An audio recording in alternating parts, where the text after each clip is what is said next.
Hi guys, welcome back to another video. I know I haven't posted videos in quite a long time, but this time I'm just going to switch it up a bit. So as you can see, this time a lot of my trades are all currencies. All these are currency pairs and all of them are blue, right?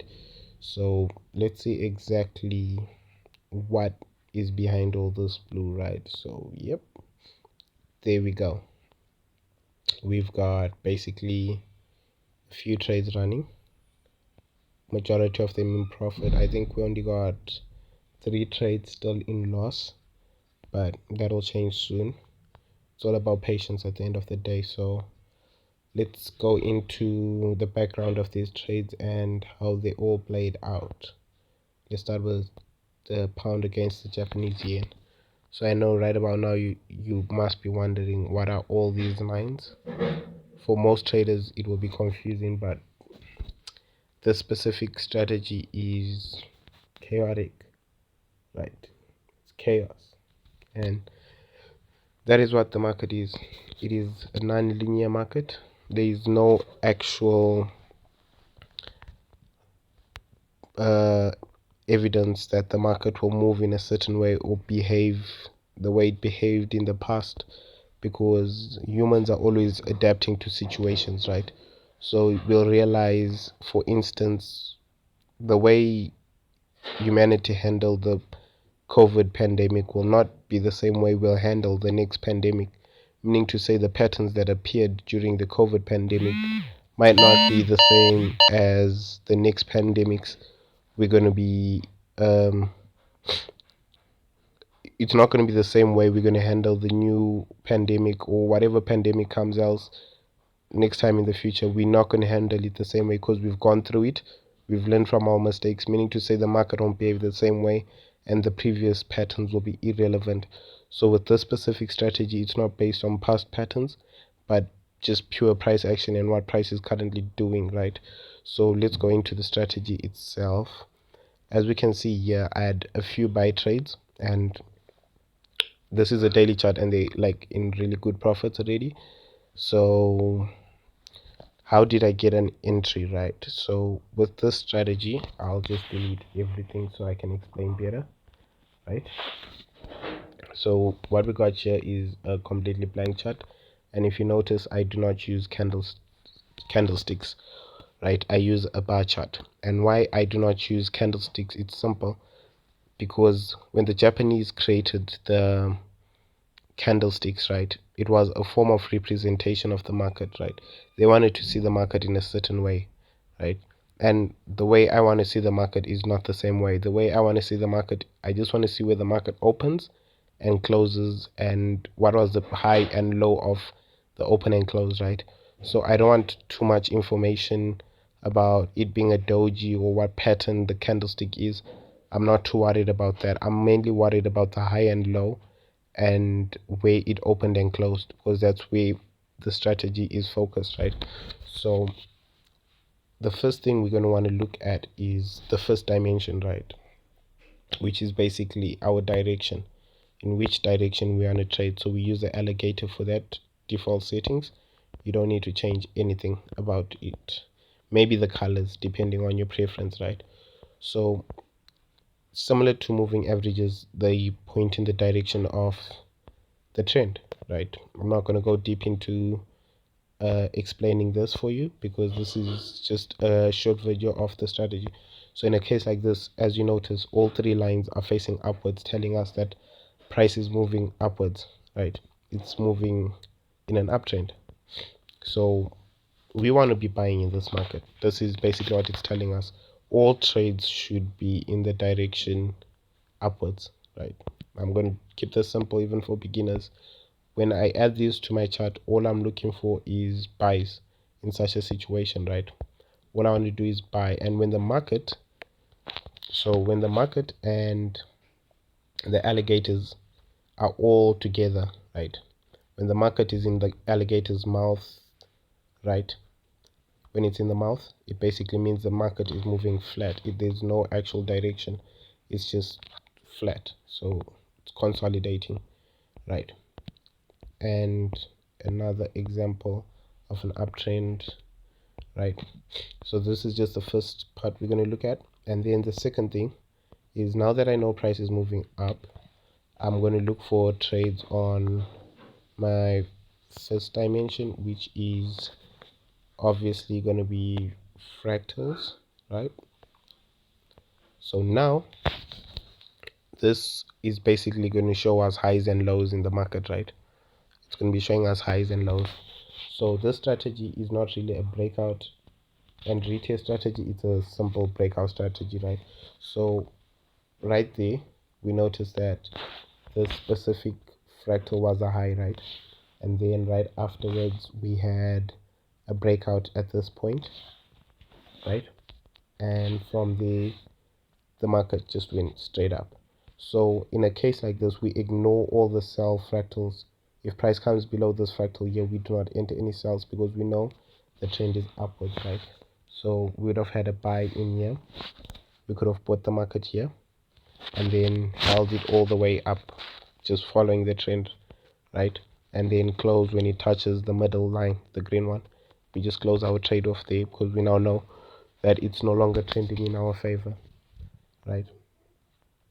uh Reason being is that now price has entered back into the mouth of the market, right? It's now in the mouth. So as I said in the beginning, is that if price is in the mouth of the alligator, it is consolidating, it's not moving, it's asleep. So we just leave the market alone, and the moment it gets back above it, in this case, and it breaks above here, we can enter more buys around this area and just hold it up to the next area, right? So that's the first step. So this is the most important one, understanding the fractals and how to use them. And then the second thing we're really going to want to look at is basically the momentum of these trends, right? Because it also plays a big role, right? How much momentum does a trend have? So what we're going to do now is add our third indicator, which is basically the awesome oscillator. So this one here is a pretty interesting one, similar to the MACD, just more colorful and better to use, I guess. So now if we look at just the bottom window, right, I'm just looking for a good example where, yeah, let's go back to where we were in the market. So this indicator got two sides to it, the bottom side and the top side, right? Bottom side just tells you that there's more sellers in the market, top side tells you there's more buyers in the market. And then if you zoom in more, we notice that the colors of the bars are all shaded, right? So in a case where you got this on an upward, on the top side of the zero line, it's basically telling you that there's a lot of sellers involved in this at this moment of time, right? And then at this moment that buyers took over the momentum of the market, it's now telling us that, okay, price is no longer bearish, right? It's now bullish, right? And even if we look at the candlestick, the open and the close are very high as compared to the previous candlesticks, meaning to say all these sellers that were involved in this market have been eliminated by just one being candlestick, right? So that's a good thing to also notice. And then we also got, so that will also be one of our entries, right? For instance, at this point when we noticed green bar preceding a red bar, right, that's telling us that the buyers have exceeded the sellers in an uptrend, and we can buy at any moment in time around the breakout of this next fractal. And we did get a breakout around this point, meaning to say all year were good points to buy again and just follow the trend all the way up, right? There's no specific patterns or uh, things you need to worry about. It's just understanding the momentum of the market, the trend direction, and if it's breaking out from a previous high or low in a specific direction, right? So now that we got a bit of an idea about the market, trend, structure, momentum, right? The second one is going to be a bit more confusing, and it is called acceleration oscillator, right? Now the blue and the orangish color, right, is acceleration. So this is more of an average of the momentum. So it's a bit more detailed explanation of what's happening with the momentum, right? So this will be your leading indicator. It will tell you when price is about to reverse before even the momentum reverses, right? It will be the first one to tell you that momentum is reversing, right? So with this indicator, we do not use it similar to the awesome oscillator where we can enter cells the moment it crosses below the zero line. On this one, we wait for 2 bars above the zero line. That will be 1, 2, and then we can buy in the direction of the trend and fractal breakout, right? And it same goes for a sell, right? You wait for 2 bars, um you wait for 2 bars at least, so that will be 1, 2, and then you can sell your way down, right?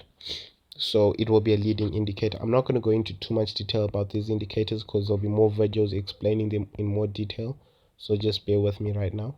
And then lastly, this one here is not really that important, but if you're looking for more detail about the market, you can just add this to your chart, and it's called the market facilitation index. So this is where we're now monitoring the volume and money flow index in the market, right?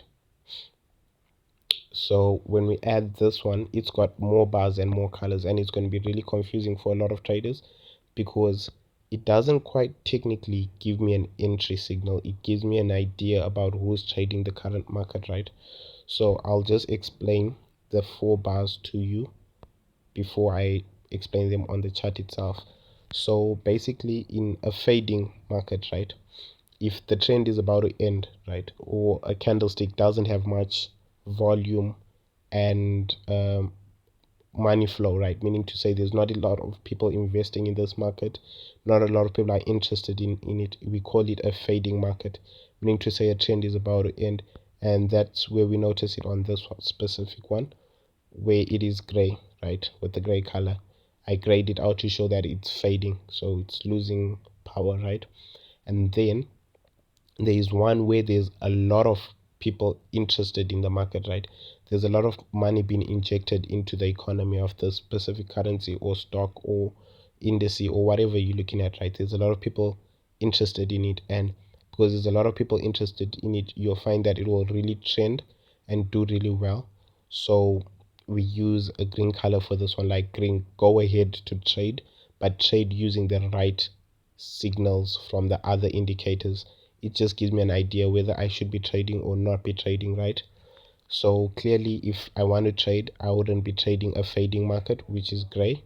And if I was to trade, I would want to trade a green market, which is got a lot of volume and money flow, because that will increase the volatility and acceleration in the market. And if we get a lot of acceleration in the market, then momentum will begin to change in the direction of the trend and eventually break out of the current structure. So you see how it all adds up to a full analysis, right?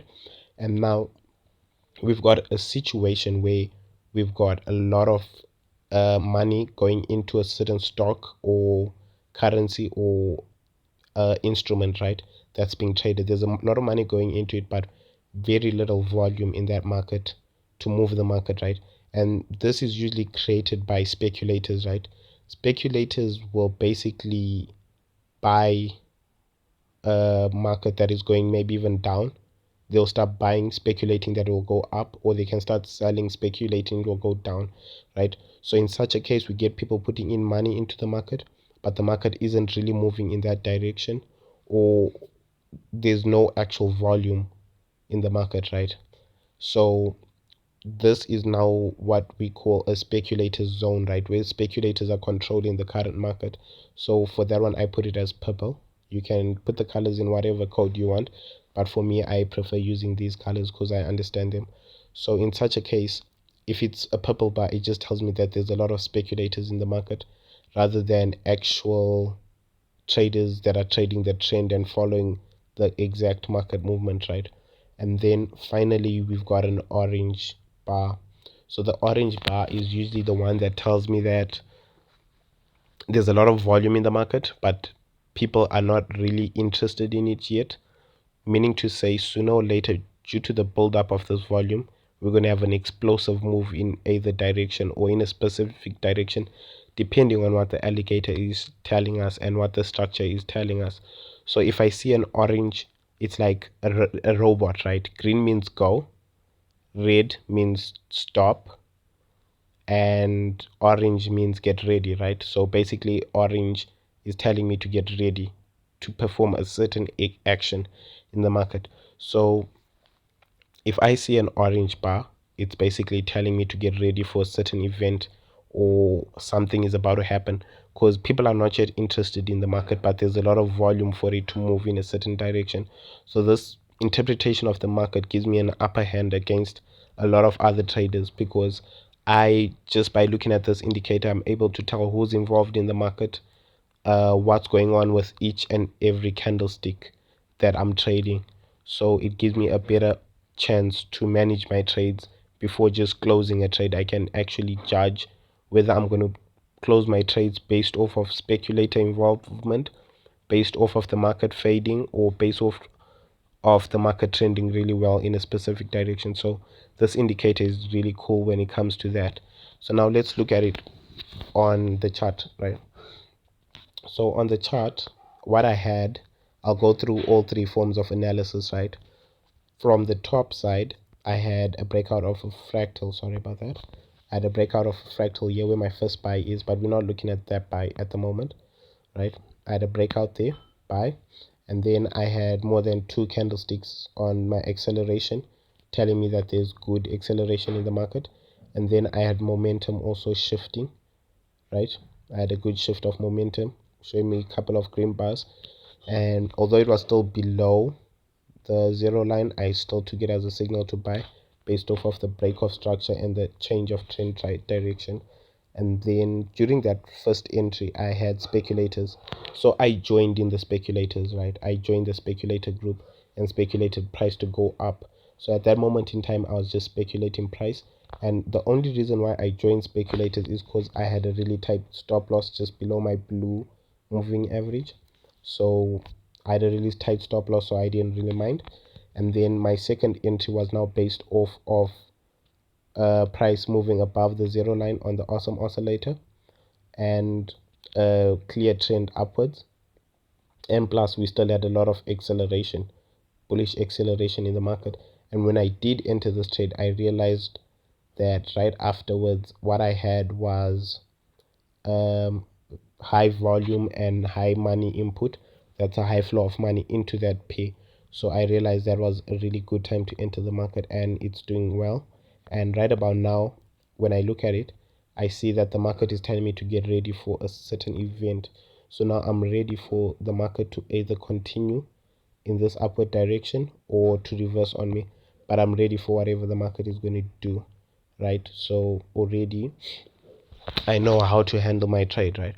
So usually I prefer using the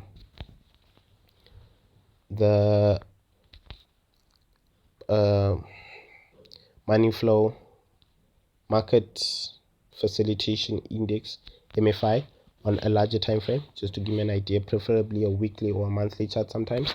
So I see specifically that week that I'm trading who's in control or who was in control the previous week, right? So for the past 2 weeks, we had a lot of speculators involved in this market, and we also noticed a change in acceleration to the upside. And when we came to the awesome oscillator, we're noticing a saucer pattern telling us momentum is bullish on this current week. And also our trend on the three lines, the alligator was facing upwards, telling me it's a good time to enter. However, I haven't yet got a break of structure, so I'm still waiting for a break of structure on this pair. So that was just the analysis. Now I'm just going to go through a few other pairs, but I'm not going to explain much on them because, however, oh, there's a nice one. On a weekly chart, we got a break of structure to the upside, which is good. Other indicators are not really in line with this information, but when we now look at this on a daily chart where most of my entries are placed, I notice that price really moved, crossed above the zero line, which is a buy signal, and it also broke that previous fractal up fractal. So we know it's above structure, meaning to say it's a buy environment. The trend is agreeing with that, momentum is agreeing, acceleration is agreeing, and mainly this was caused by speculators right after the market had a little moment of it fading, right? And we can even notice that when market was fading on this specific candlestick, it had an open and close which was so close to each other, meaning to say the power in the market actually faded. And the reason why is because if we notice the momentum right here, it's so close to the zero line that there's so many little people involved in the market that they weren't interested in it at that moment. And then afterwards the speculators took over the market.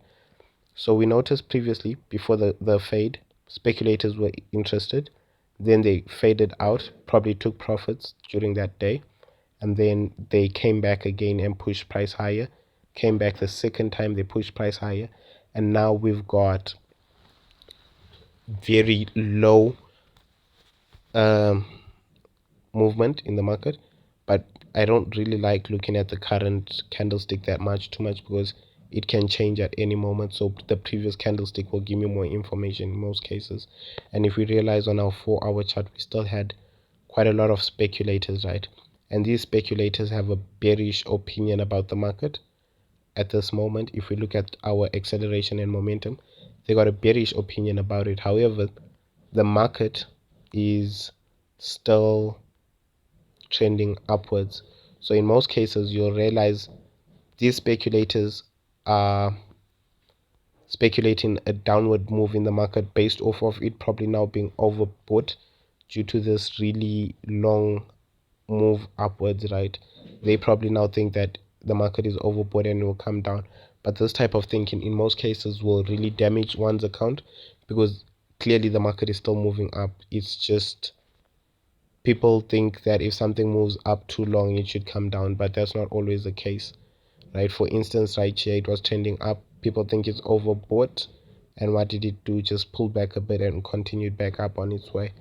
So we try to avoid such thinking and work with the current information we have from the market, right?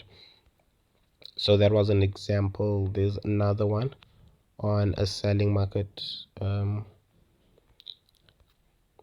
As you can see, I've been holding it for a couple of days and it's been doing really well. So let's look at one that's in loss and try and understand what's going on currently and see. Okay, so with this pair, right, what happened for me to enter? So clearly I had a saucer pattern, more momentum, bullish momentum. We had what seemed to be almost a breakout. I just rushed my trade to enter, right? We also had acceleration, right? But it wasn't much acceleration. As we can see, it was really close to the zero, so it wasn't enough. And the current speculators, I thought, would have had a really good impact on the market, but clearly the speculators failed to do their job. And then right afterwards, we started noticing a lot of money being injected into the market and a lot of volume, right? In the previous two candlesticks, the last two candlesticks, we had a lot of injection of money, so that played a big role in the market, right? So yeah, this is basically the strategy and just a quick explanation of how it works. So we can see with this one, it was a clean move upwards, few hundred pips caught, right? A few hundred pips, and yeah, almost about a double or triple the account by now. But that's basically the strategy, and more videos will come explaining how it really works and when to use it and how to avoid bad trades, right?